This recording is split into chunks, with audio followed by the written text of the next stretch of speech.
نسألك يا من هو الله الذي لا إله إلا هو الرحمن الرحيم الملك القدوس السلام المؤمن المهيمن العزيز الجبار.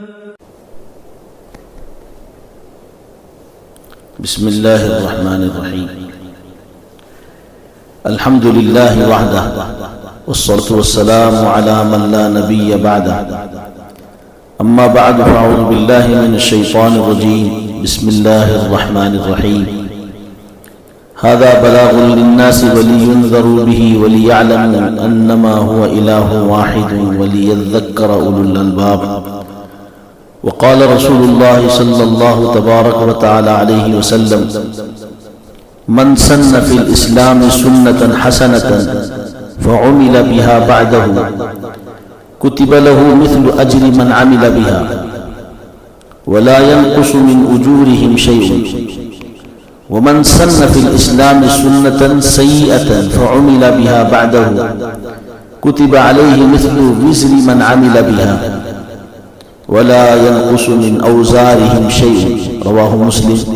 او كما قال رسول اللہ صلی اللہ تبارک و تعالی علیہ وسلم. محترم سامعین باتمکین، السلام علیکم ورحمۃ اللہ وبرکاتہ. اللہ تبارک و تعالی نے اپنی وحدانیت اور اپنے مقدس پیغمبروں کی نبوت و رسالت کی تبلیغ کے لیے دو اہم ترین آلہ کار کا انتخاب فرمایا. ایک ہے زبان، دوسرا ہے قلم. کیوں نہ ہو، اللہ تعالیٰ نے تخلیق کے اعتبار سے قلم کو اولین درجہ عطا فرمایا اور وحی الہی کے لیے یہی آلہ استعمال کیا گیا، جس سے اس کی اہمیت زیادہ واضح ہو جائے گی. قلم تو علم و دانش اور تہذیب انسانی کے ارتقاء کا ذریعہ ہے. جنگلوں اور غاروں میں بسنے والے انسان قلم ہی کی بدولت وحشیانہ زندگی کے خول سے نکل کر مہذب دور میں داخل ہوئے ہیں. آپ صلی اللہ تبارک و تعالی علیہ وسلم نے اشاعت اسلام کے سلسلے میں بڑے بڑے بادشاہوں کو قلم کے استعمال سے اسلام قبول کرنے کی دعوت دی. تاریخ شاہد ہے کہ قلم نے ہی قلم کار پیدا کیے ہیں جو قوم کا سرمایہ ہوتے ہیں. قلم کار ہی کی بدولت تاریخ زندہ و تابندہ ہے. قلم قوموں کی تقدیر بدل دیتا ہے. قلم خواب غفلت میں سوئی ہوئی قوموں کو جھنجھوڑنے کے لیے زبردست ہتھیار ہے. آج اسی قلم کی خدمت کو تحریر و کتابت، مضمون نگاری کے نام سے اور جدید ترین یافتہ ترقی یافتہ زبان میں پرنٹ میڈیا کہا جاتا ہے. دور حاضر میں ذریعہ ابلاغ کا دوسرا اہم شعبہ الیکٹرانک میڈیا ہے. الیکٹرانک میڈیا اس زمرے میں وہ تمام چیزیں آتی ہیں جن کے ترسیل میں، جن کے پہنچانے میں ہمیں برقیات یعنی بجلی کی ضرورت پڑتی ہے. اس کو ہم دو حصوں میں تقسیم کر سکتے ہیں. ایک ہے سمعی یعنی سننے کے آلات. اس زمرے میں ریڈیو ہے، ٹیلی فون ہے اور وائرلیس ہے، یہ ساری چیزیں شامل ہیں. دوسرا ہے سمعی بصری، سننے کے آلات اور دیکھنے کے آلات. دونوں آلات ہیں اس میں. اس حصے میں ٹیلی ویژن ہے اور انٹرنیٹ وغیرہ شامل ہیں. اور ایک ہے سوشل میڈیا. لوگوں کے باہمی روابط کے حوالے سے انٹرنیٹ کی دنیا میں دو اصطلاحات مقبول ہیں، ایک سوشل میڈیا اور دوسری social networking. Social networking عموماً اس عمل کو کہا جاتا ہے جس میں انسان ایک خاص حلقے سے مخاطب ہوتا ہے. اس میں براہ راست روابط ضروری ہوتے ہیں، جبکہ سوشل میڈیا سے مراد انٹرنیٹ کو استعمال کرتے ہوئے اپنی بات پہنچانا ہے.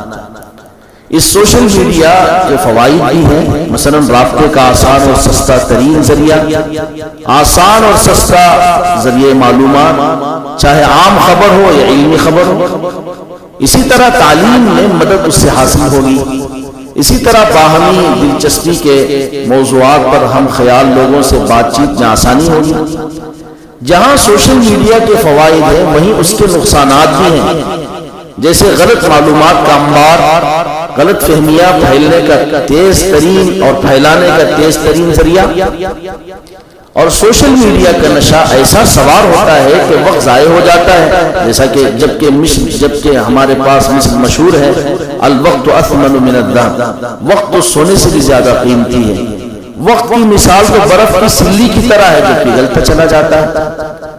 بہرحال یہ ہر شخص سے اپنے اوپر منحصر ہے کہ وہ سوشل میڈیا کا مثبت استعمال کرتا ہے یا منفی استعمال۔ اگر مثبت استعمال کیا جائے تو میں یہ سمجھتا ہوں کہ اس سے بڑھ کر مفید کوئی چیز نہیں، اور اگر غلط استعمال کرتا ہے، منفی استعمال کرتا ہے، تو خسرت دنیا والآخرہ، یعنی دنیا اور آخرت کا دونوں کا نقصان ہے اس میں۔ سوشل میڈیا کے ذریعے آج دنیا گلوبل ولیج میں تبدیل ہو چکی ہے، جس میں سوشل ویب سائٹس میں فیس بک، ٹویٹر اور واٹس ایپ، یوٹیوب، اسکائپ اور انٹرنیٹ بلاگز وغیرہ باہمی روابط کا بہترین ذریعہ ہے، لیکن سوشل میڈیا کے صارفین کی تعداد دن بدن بڑھتی جا رہی ہے۔ جیسے جیسے صارفین کی تعداد میں اضافہ ہو رہا ہے، اسی اعتبار سے اس کے منفی اثرات بھی ہماری زندگی پر مرتب ہوتے چلے جا رہے ہیں۔ ہمارے معاشرے میں اخلاقی اور سماجی خرابیوں نے بھی فروغ پایا ہے۔ ہم سب جانتے ہیں، اچھی طریقے سے جانتے ہیں کہ کوئی غذا ہماری صحت کے تئیں کتنی ہی مفید کیوں نہ ہو، اگر مقدار سے زیادہ کھا لی جائے تو اس کا سائیڈ ایفیکٹ لازمی ہے۔ کچھ یہی حال سوشل میڈیا کا بھی نظر آتا ہے۔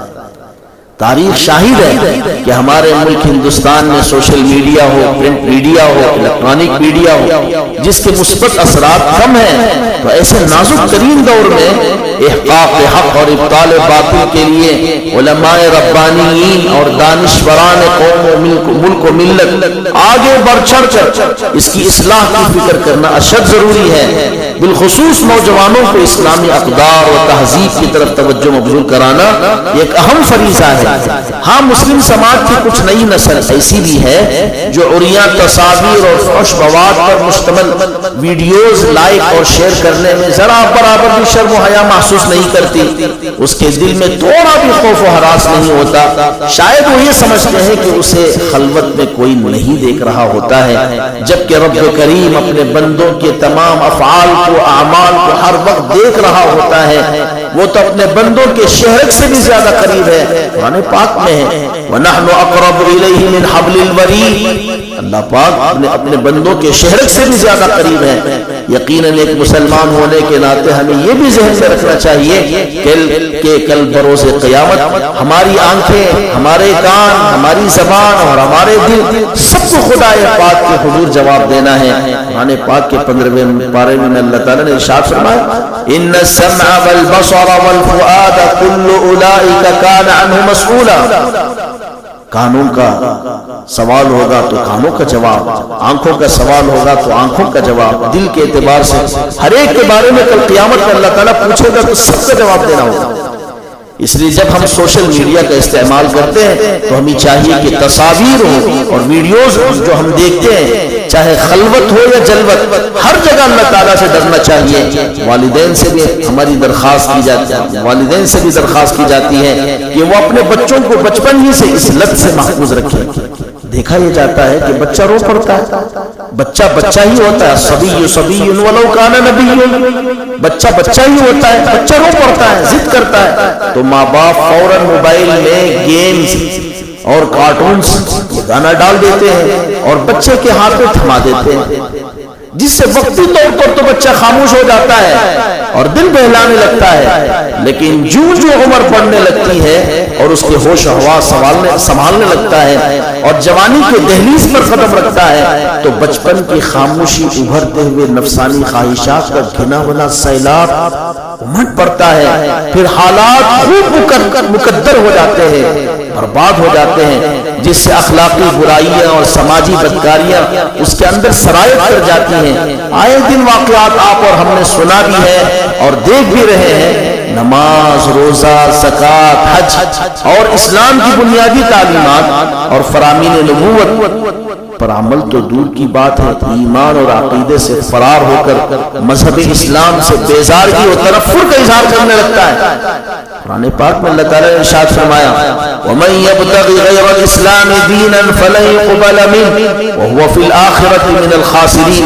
ارشاد ربانی نازل ہوا ہے، جو اسلام کے علاوہ دوسرے مذہب کی پیروی میں لگ جائے اور اس سے محبت کرنا شروع کر دے، ایک تو اللہ کے نزدیک مردود و مطرود ہو جائے گا، دنیا میں اور آخرت میں خسران، نقصان، حرمان کا مستحق ہو جائے گا۔ اس لیے والدین اپنے بچوں کی صحیح تعلیم و تربیت اسلامی کی طرف لگائیں۔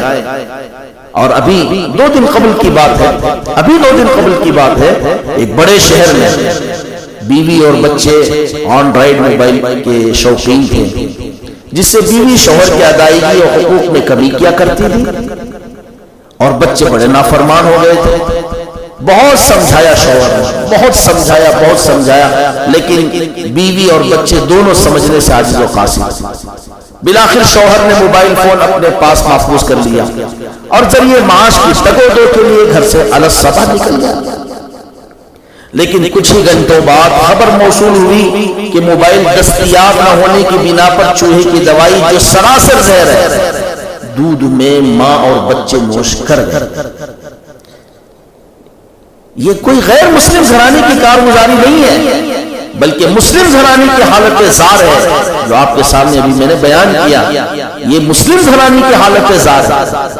دہلی اور اس کے مضافات میں آج سے تقریباً 2 سال قبل صرف انٹرنیٹ ختم ہونے پر والدین سے فرمائش بدرجے حکم کیا۔ ایک لڑکے نے والدین سے فرمائش کیا اور وہ حکم کے درجے میں کیا۔ منع کرنے کی بنا پر والدین تو بچے کا بھلا ہی سوچتے ہیں، لیکن بچہ اسے نہیں سمجھا، منع کیا، والدین نے اس کو سختی سے منع کیا، اس نے نتیجتاً یہ ہوا کہ وہ چھرا پھونک دیا۔ اور وہ ماں باپ جو اس کے وجود کا ذریعہ بنے تھے، مختلف مراحل سے پرورش کیے تھے، کیا ہوا نتیجتاً موت کے گھاٹ چڑھ گئے۔ ایسے ایک نہیں سینکڑوں واقعات ملک، ہمارے ملک اور بیرون ممالک میں کثرت سے رونما ہوتے چلے جا رہے ہیں۔ اس کا سدباب بہت ہی ضروری ہے۔ پب جی گیم ہو یا نجس فلمیں یا ڈرامے، یہ روح کو جلا ڈالتی ہیں۔ محترم سامعین گرامی، اور قیامت میں روح سے سوال ہوگا۔ یہ تو روح کو جلا ڈالتی ہے، کل قیامت میں روح سے سوال ہوگا، اس کا جواب دینا لازمی ہوگا۔ یہ انٹرنیٹ ہو، موبائل فونز ہو اور واٹس ایپ ہو، فیس بک ہو، ٹویٹر کا، اس کا غلط استعمال اور اس کی یہ گندی خبیث ترین شکل ہے کہ جس کے اندر گندی فلمیں دیکھا جائے یا ڈرامے دیکھا جائے، یہ روح کل قیامت میں اللہ تعالیٰ کو اس کے روح کے سلسلے میں جب سوال ہوگا تو اس روح کو بھی جواب دینا ہوگا۔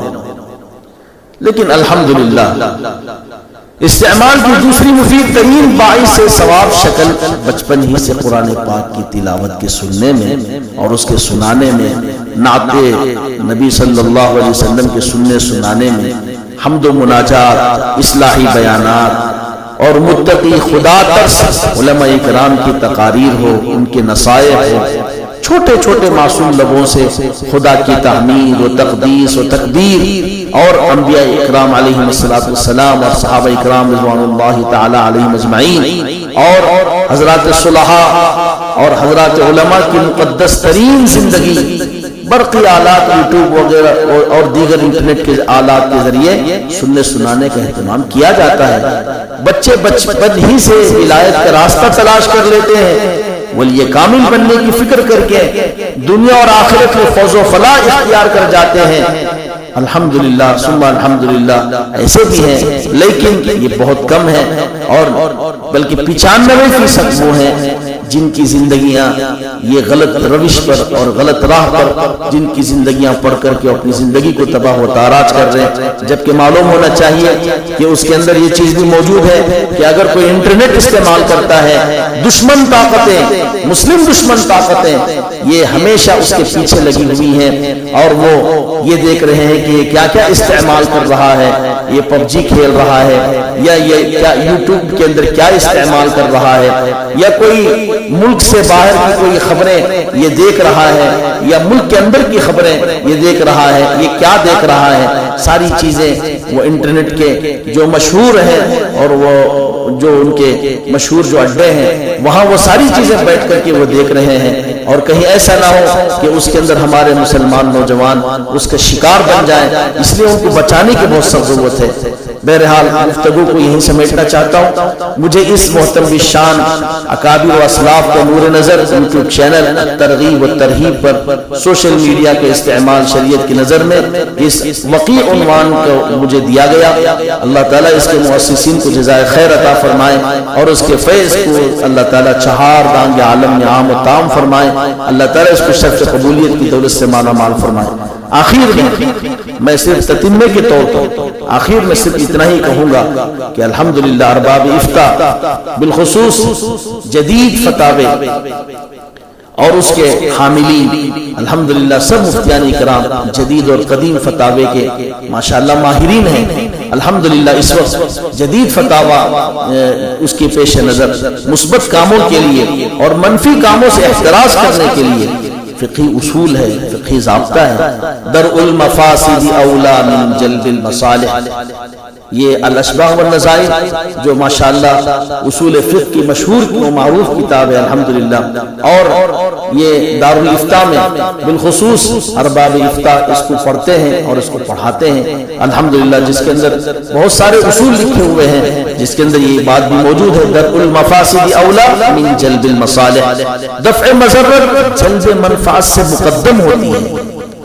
دفع مضرت نقصان کو دور کر دینا یہ نفع کو حاصل کرنے سے مقدم ہوتا ہے، اور دیگر اصول و ضوابط فقہ کے تحت اس کے جواز کا حکم صادر فرماتے ہیں۔ چونکہ میڈیا کا کنٹرول مکمل طور پر اغیار بالخصوص اہل مغرب کے پاس ہے، اس لیے مسلمانوں کو اور علماء کو بالخصوص علماء کو اور بالخصوص مفتیان کرام کو چاہیے کہ اسلام کی شریع بالکل صحیح اور صحیح تصویر پیش کرنے کے لیے یہ بہترین آلہ ہے، اس کا استعمال بالکل جائز ہے۔ بہرحال حاصل کلام یہ ہے کہ ہمیں سوشل میڈیا کو ایک نعمت غیر مترقبہ سمجھنا چاہیے، اور جہاں اسے اللہ اور اس کے پیارے حبیب حضرت محمد رسول اللہ صلی اللہ علیہ وسلم کی رضا جوئی اور منہج حق کی دعوت میں، درست عقیدے کی نشر و اشاعت میں، غلط مفاہیم کی تصحیح اور امر بالمعروف اور نہی عن المنکر جیسے خوبصورت فریضے کی تکمیل کے لیے کرنا چاہیے، وہی کتاب و سنت کے فروغ دینے، صلہ رحمی کرنے، علمی مسائل کے سیکھنے اور سکھانے، سنجیدہ بحث و مباحثہ کرنے اور نیکی اور پرہیزگاری کے کاموں میں اور ایک دوسرے کے ساتھ باہمی تعاون میں بھی استعمال کرنا چاہیے۔ تو آئیے آج ہم یہ عہد کرتے ہیں کہ سوشل میڈیا کے ذریعے ہر کارا بن جائیں، بھلائی کا فروغ دیں گے اور برائی پر ہر ممکن روک لگانے کی کوشش کریں گے انشاءاللہ عز و جل۔ اللہ تعالی ہم تمام کو عمل کی توفیق عطا فرمائے۔ میں مشکور و ممنون ہوں کہ ترغیب و ترہیب کے مؤسس احباب اور اسی طریقے سے اس کے ذریعے ابلاغ کے لیے جو کوشش کر رہے ہیں، اللہ تعالیٰ ان کو جزائے خیر عطا فرمائے۔ مجھ جیسے حقیر کو انہوں نے کچھ لب کشائی کا موقع عنایت فرمایا، اللہ تعالیٰ اس چینل کو تا دم زیست اور تا دم زیست اللہ پاک اس کو دائم و قائم فرمائے۔ اللہ ہم سب کو عمل کی توفیق عطا فرمائے، آمین۔ وآخر دعوانا الحمدللہ رب العالمین۔